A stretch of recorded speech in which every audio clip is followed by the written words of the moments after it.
I am Zach Van Norman with Once Upon a Fan. We're here with Jane Espenson, one of the writers of Once Upon a Time, and now one of the also producers, I believe, on Once Upon a Time in Wonderland. I'm a writer-producer on both shows. On both shows. Okay, there we go. Thank you. Sorry. All right, so I have all of my questions here on my phone because honestly, I don't want to fanboy out on you like I kind of did yesterday on the cast, so I just got to kind of go with this here. That's all right. Feel So free. Charming made a really amazing speech about duality in the episode We Are Both. We Are Both, yes. Yeah. Can you tell me a little bit about where the inspiration for that, speech came from? Because it was really well done. Charming speech and We Are Both was something that we talked about a lot in the room. We were at a point in the season where we were really thinking about, like, the curse is broken, they know their fairy tale identities, everyone's going to be conflicted, and it was a thing.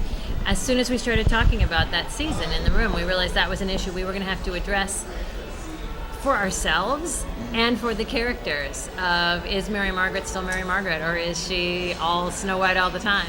And so once we sort of realized we had to address that, the speech came very naturally of, like, if that the right answer is that everything that you experience shapes who you are.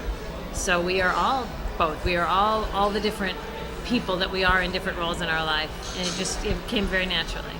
Okay, thank you. Tallahassee was another standout episode. Thank you. This season. It established a mystery for Emma, showing her love story with Neil, their story together, and the consequences for what that meant later on in Manhattan when Henry's parentage was revealed. Fantastic stuff. I love the symbolism of her watch, by the way, sliding down. It was like it was time for her to accept her destiny. I thought that was great. What is your take on Emma and what makes her stand out as a non-traditional kind of hero? Okay, you were talking about Tallahassee. I want to mention I co-wrote that episode with Christine Boylan. We had a fabulous time writing it.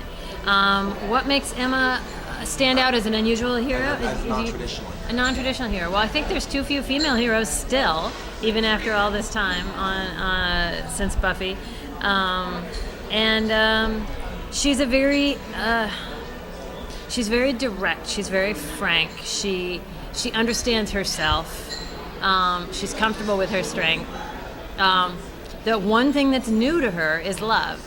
And she had sort of cut herself off from it all these years, but now she has Henry. And it took her what I thought was a really nicely, realistically long amount of time for her to sort of accept this new role as mother to Henry. And so I think that's an unusual take. We've sort of seen heroic, strong females, and we've sort of seen the maternal instinct strong female. But to see a woman who did not naturally fall into the maternal instinct and had to expand to make that part of her, that's something I think is very unusual, and I like that we handled that. Yeah, I love the way you handle it. I'm an ugly duckling fan myself, so she's my favorite character. So.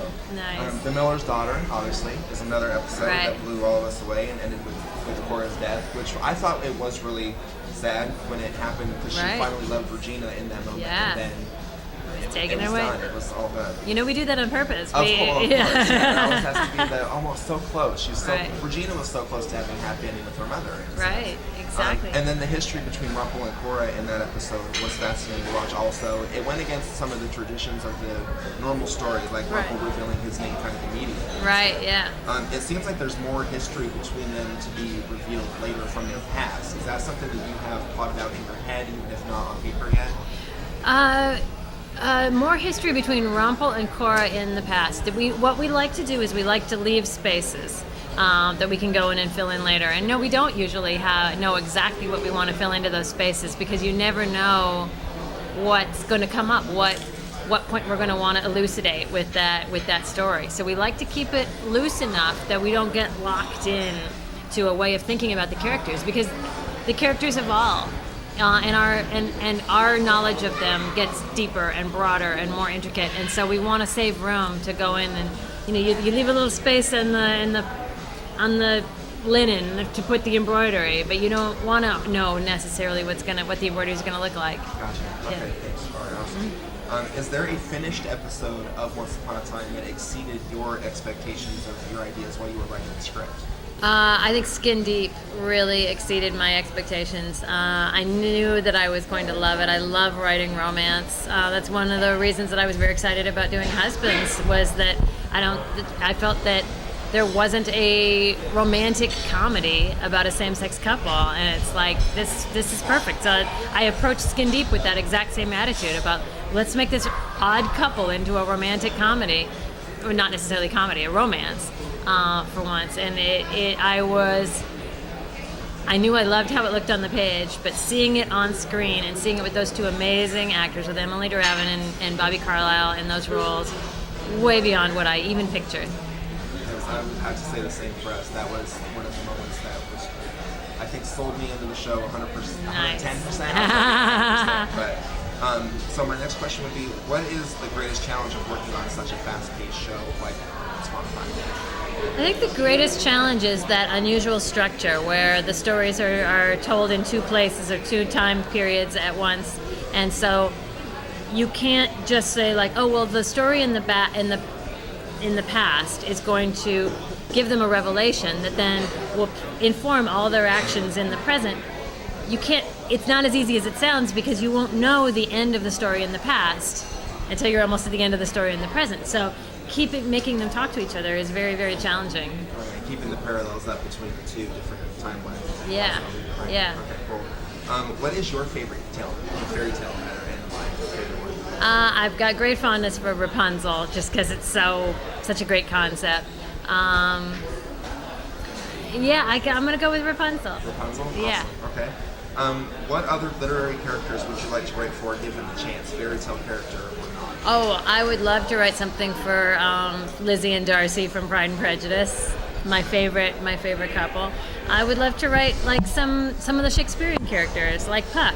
I think there are some great memorable literary characters. Mowgli from Jungle Book. Like, there's a lot of characters that I feel would fit in the Once Upon a Time universe that we haven't even. People ask, are you going to run out of characters? Look at what's still out there that we haven't even touched. Yeah. Okay. And then also things that are not related to Once Upon a Time. You wrote an episode of Star Trek Deep Space Nine. I did, Accession. Which centered around Sisko's struggle to accept his destiny as the emissary. Right. Actually, kind of a little bit Once Upon a Time, I suppose. It reminded me of Emma's struggle to kind of accept her destiny as the savior. Oh, Why does yeah. the hero's journey appeal to you personally? I think all of our lives. I mean, there's a reason that stories tend to have that structure of like the person defining a goal for themselves and stepping into their own heroism, because that's the pattern we all live our lives in, is we decide what our life is going to be about. The world doesn't give you a purpose. I don't believe that we are all born with a reason to be here. I don't believe everything happens for a reason. I think we are put here and we have to find that reason.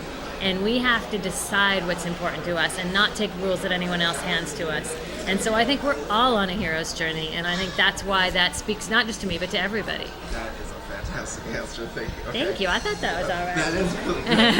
And then how much fun did you have writing the Game of Thrones episode of Golden Crown, and that moment where Viserys got a nice gold edition? Yeah, I felt very, very lucky when I was given my assignment of which episode would be mine, that it was that part of the book that had Daenerys eating that horse heart, and then it had the golden crown on Viserys. Like, oh my God, that was my favorite moment from the book, and then I got to put it in script form.